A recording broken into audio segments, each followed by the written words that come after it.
பழனி அருகே கலையம்புத்தூரில் பாஜக குறித்து அவதூறாக பதிவிட்டதை தட்டி கேட்ட பாஜக நிர்வாகி பாலசுப்ரமணியத்திற்கு கத்திக்குத்து விழுந்தது. இதையடுத்து அரசு மருத்துவமனையில் அனுமதிக்கப்பட்ட அவரை பார்க்க பாஜகவினர் குவிந்ததால் பரபரப்பு நிலவியது. இந்த சம்பவம் தொடர்பாக பாஜக முன்னாள் நிர்வாகியான எல்லைச்சாமி மீது காவல்துறையினர் வழக்கு பதிவு செய்து தேடி வருகின்றனர். சிலிண்டர் தட்டுப்பாடு காரணமாக பழனியில் உள்ள நகராட்சி நவீன எரிவாயு மயானத்தில் சடலங்களை எரிப்பதில் சிக்கல் ஏற்பட்டுள்ளது. கையிருப்பில் உள்ள சிலிண்டர்களை பயன்படுத்தி 10 உடல்களை மட்டுமே எரிக்க முடியும் என கூறப்படுகிறது. இதனால் சிலிண்டர் தட்டுப்பாடு நீங்கும் வரை மயானம் மூடப்படும் சூழல் ஏற்பட்டுள்ளது.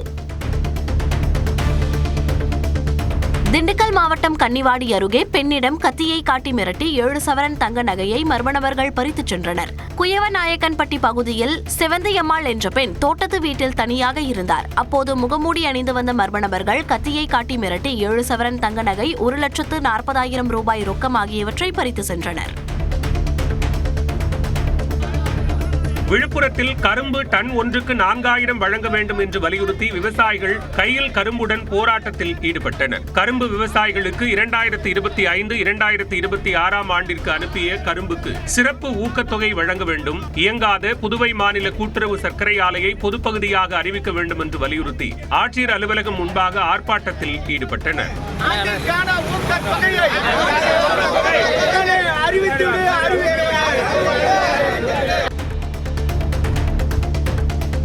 சட்டமன்ற தேர்தலை முன்னிட்டு வேலூர் மாவட்டம் குடியாத்தத்தில் துப்பாக்கி ஏந்திய எல்லை பாதுகாப்பு படை மற்றும் காவல்துறை சார்பில் கொடி அணிவகுப்பு ஊர்வலம் நடைபெற்றது.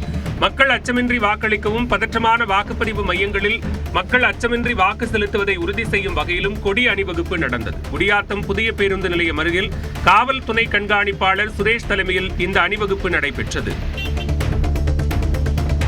சட்டமன்ற தேர்தல் நடைபெற உள்ளதை ஒட்டி பாதுகாப்பை உறுதி செய்யும் வகையில் ராமநாதபுரத்தில் மத்திய ஆயுதப்படை மற்றும் தமிழ்நாடு காவல்துறையினர் கொடி அணிவகுப்பு நடத்தினர். மாவட்ட காவல் கண்காணிப்பாளர் சந்தீஷ் தலைமையில் முக்கிய வீதிகளில் வீரர்கள் கையில் துப்பாக்கியுடன் நடந்து சென்றனர். பொதுமக்கள் எவ்வித அச்சமும் இன்றி பாதுகாப்பான சூழலில் தங்கள் ஜனநாயக கடமை ஆற்ற வேண்டும் என்ற நோக்கத்தில் இந்த கொடி அணிவகுப்பு நடைபெற்றது. ராமநாதபுரம் மாவட்டத்தில் கனமழை பெய்தது. ராமநாதபுரம் சுற்றுவட்டார பகுதிகளில் திடீரென கனமழை பெய்ததால் மக்கள் மகிழ்ச்சியடைந்தனர். வழுதூர், வாலாந்தரவை, குயமன்குடி, கழுகூரணி, பட்டணம் காத்தான் உள்ளிட்ட பகுதிகளில் சுமார் 2 மணி நேரத்திற்கும் மேலாக கனமழை பெய்தது. இதனால் வெப்பம் தணிந்து குளுமையான சூழல் நிலவியது.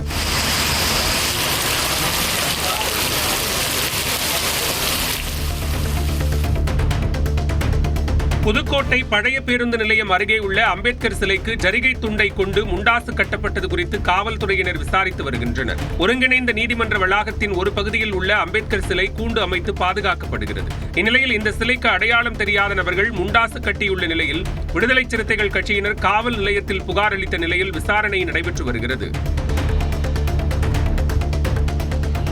நாமக்கல் குமாரபாளையம் காளியம்மன் கோவிலில் தீமிதி விழா வெகு சிறப்பாக நடைபெற்றது. தலைமை பூசாரி சதாசிவம் தலையில் பூங்கரகத்துடன் காளியம்மன் கோவில் முன்பு அமைக்கப்பட்டிருந்த 21 அடி நீளம் 4 அடி அகலம் கொண்ட தீ மேடையில் தீமிதித்து தீமிதி விழாவை தொடங்கி வைத்தார். அதனைத் தொடர்ந்து ஆண்களும் பெண்களும் தீமிதித்து தங்களது நேர்த்திக் கடனை செலுத்தினர்.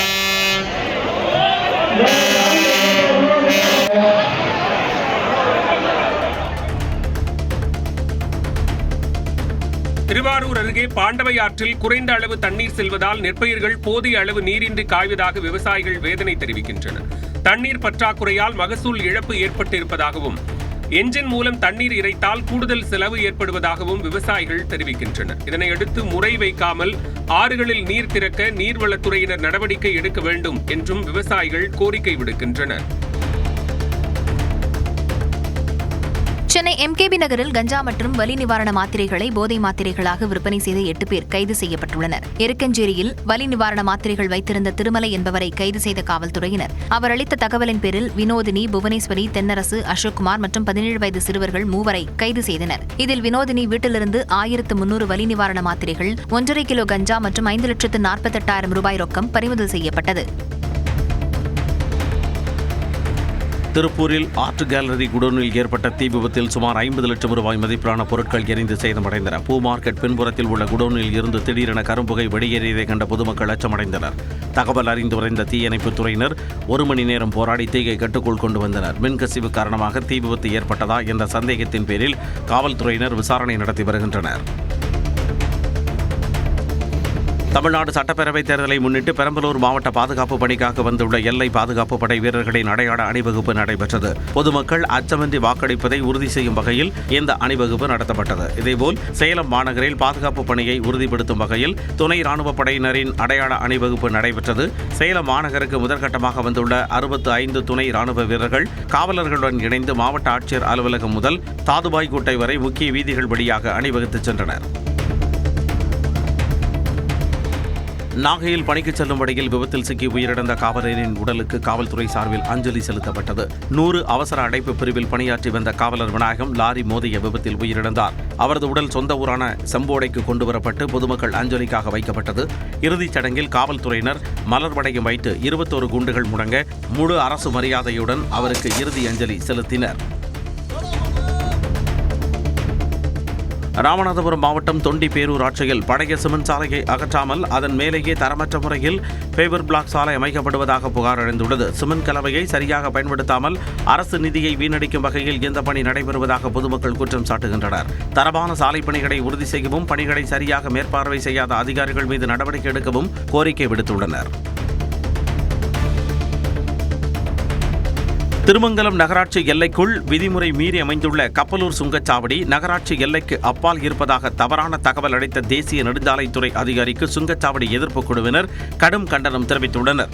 விதிமுறைப்படி 5 கிலோமீட்டர் தொலைவுக்கு பதில் 1.5 கிலோமீட்டரிலேயே சுங்கச்சாவடி அமைந்துள்ள நிலையில் அதிகாரி மீது நடவடிக்கை எடுக்கவும் மறுப்புச் செய்தி வெளியிடவும் அவர்கள் வலியுறுத்தியுள்ளனர். கோரிக்கை ஏற்கப்படாவிட்டால் சுற்றுவட்டார பகுதி வாகன ஓட்டிகளை ஒன்றிணைத்து மாபெரும் போராட்டம் நடத்தப்போவதாகவும் எச்சரிக்கை விடுத்துள்ளனர்.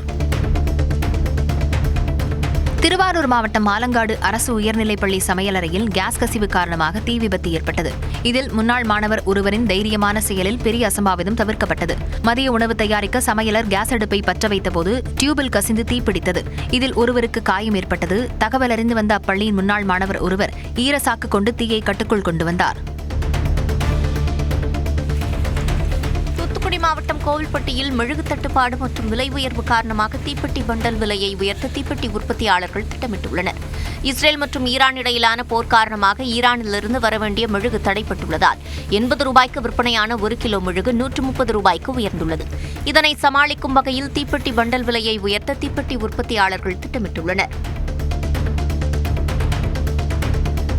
மதுரை திருமங்கலம் அருகே விறகு ஏற்றிச் சென்ற லாரி மற்றும் இருசக்கர வாகனம் நேருக்கு நேர் மோதிய விபத்தில் தந்தையும் மகளும் உயிரிழந்தனர். கச்சிராயிருப்பு பகுதியைச் சேர்ந்த சதீஷ்குமார் தனது மகள் பிரகவியுடன் இரவு உணவு வாங்க இருசக்கர வாகனத்தில் மேலக்கோட்டைக்கு சென்றுவிட்டு வீடு திரும்பிக் கொண்டிருந்தார். அப்போது லாரி மோதி தூக்கி வீசப்பட்ட இருவரும் பலத்த காயமடைந்த நிலையில் சிகிச்சை பலனின்றி உயிரிழந்தனர். இந்த விபத்து குறித்து திருமங்கலம் தாலுகா காவல்துறையினர் லாரி ஓட்டுநரிடம் விசாரணை நடத்தி வருகின்றனர்.